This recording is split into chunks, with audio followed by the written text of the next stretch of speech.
Saran saya begini, ini saran saya. Kalau Bapak Ibu mau sholat tarawih, kalau niatnya mau kerjakan yang 11 rakaat, maka cari masjid yang 11 rakaat. Kalau mau sholat yang 23 rakaat, cari masjid yang 23 rakaat.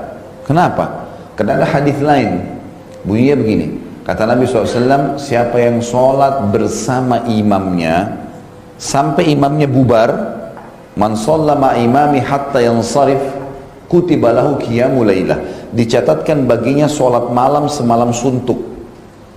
Nah, kalau kita masuk masjid yang 11 rakaat dan kita lihat 11 rakaat, imamnya sampai witir, lalu kita bubar, itu dapat pahala seperti habis sholat isya, ba'da isya, sholat malam, salam berdiri lagi, sampai subuh, semalam suntuk kita seperti sholat. Tapi syaratnya harus sama imam bubar. Jadi kalau imamnya 23, kita bubar 11 rakaat, kita nggak dapat fadilah ini. Faham maksudnya? Ya. Tentu boleh, bukan tidak boleh. Sekali lagi ya, saya sudah pakai bahasa Indonesia yang jelas. Ya. Boleh kalau imamnya 23, kita 11 boleh, bukan tidak boleh. 2 rakaat pun boleh. Enggak sholat pun enggak berdosa, gitu loh. Ya. Jadi jangan dibesar-besarin. Tapi kita mau kejar, kalau mau kejar fadilah dapat pahala semalam suntuk sholat, memang sampai imamnya bubar. Artinya selesai sholat. Bubar ini bukan berarti dia keluar dari masjid ya. Sudah nggak sholat lagi. Udah witir 11 rakaat, kita juga 11 rakaat, ide sudah salam, kita berdiri. Itu dapat pahala semalam suntuk. 23 juga. Gitu kan? Ini kadang-kadang jadi fitnah di beberapa masjid. Yang mau sholat 11 ikut berjamaah sama 23, begitu selesai buat jamaah di belakang. Sholat lagi di situ, di sini juga depan sholat. Ini amin, itu amin. Dari mana ini? Belum ada hadis Nabi SAW yang berbunyi tidak boleh ada 2 imam dalam satu masjid. Sini sholat, sana sholat, gimana caranya nih? Nggak boleh kan gitu. Kalaupun mau witir ya jangan witir di situ gitu. Pulang aja ke rumah sekalian, witir di rumah nanti kan. Mestinya. Ini supaya tidak terjadi masalah-masalah fitnah besar. Makanya dari awal cari masjid yang 11 ya 11, yang 23 ya 23. Kalau mau kejar fadilah dapat ya seperti sholat semalam suntuk.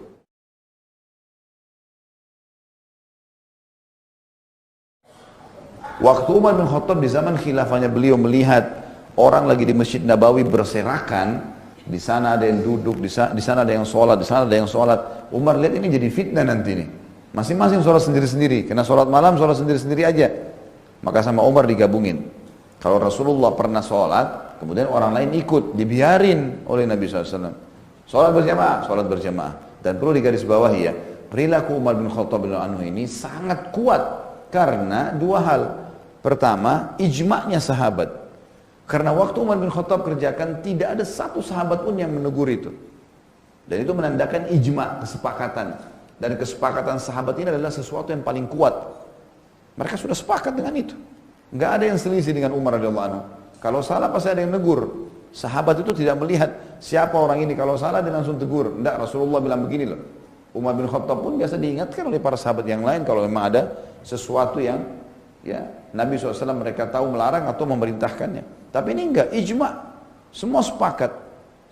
Yang kedua, ada hadis.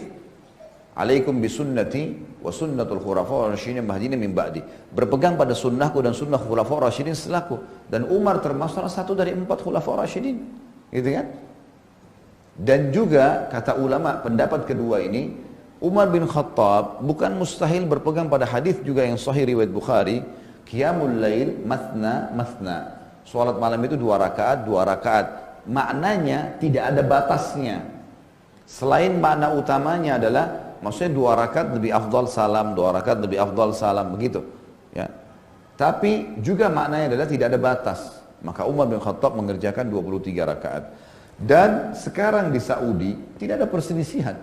Lihat Masjid Haram Mekah dan Masjid Nabawi di Madinah. Berapa rakaat mereka sholat? Hah? Mana suaranya ini? Senyap, hilang. Belum tiba Ramadan. 23 rakaat. Mekah sama Madinah sampai sekarang, dan fatwa ulama sudah jelas masalah itu. Boleh 2 rakaat pun boleh, 11 rakaat boleh. Jangan salahin orang yang 23. Karena sudah jelas fatwa ulama dan jelas pendapat ini. Saudi pun menerapkan Mekah dan Madinah sholatnya 23 memang. Dan biarin aja gitu kan. Bahkan fatwa ulama di Saudi sekarang membolehkan, pernah ditanya ke beberapa masyayikh, khusus 10 terakhir Ramadan.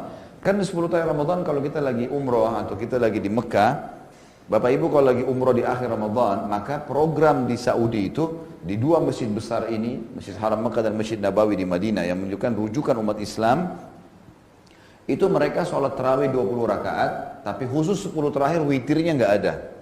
Witirnya ditunda di sholat malam di atas jam 12 malam. Ada lagi sholat malam 8 rakaat plus 3 witir. Jadi kalau digabung 31 rakaat. Pernah ditanya kepada para masyayikh, boleh nggak saya ikut tarawih yang 20 rakaat plus saya ikut lagi yang 11 rakaat malam? Jawabannya serentak, boleh, silahkan. Karena ada hadis Nabi, qiyamul lail masna masna, sholat malam 2 rakaat, selama mampu silakan kerjakan. Gitu. Ini sudah fatwa umum. Maka teman-teman sekalian kita harus pahamin masalah ini. Jangan berselisih dengan hal-hal yang tidak perlu di sini ya. Hormatin masing-masing. Kalau ada yang mau mengatakan berubah pada pendapat pertama, hak dia. Jangan salahin orang yang pada pendapat kedua. Orang pendapat kedua jangan salahin orang pendapat pertama, silahkan, gitu kan. Cuma memang kesempatan emas kita untuk yang memperbaiki atau memperbanyak amal.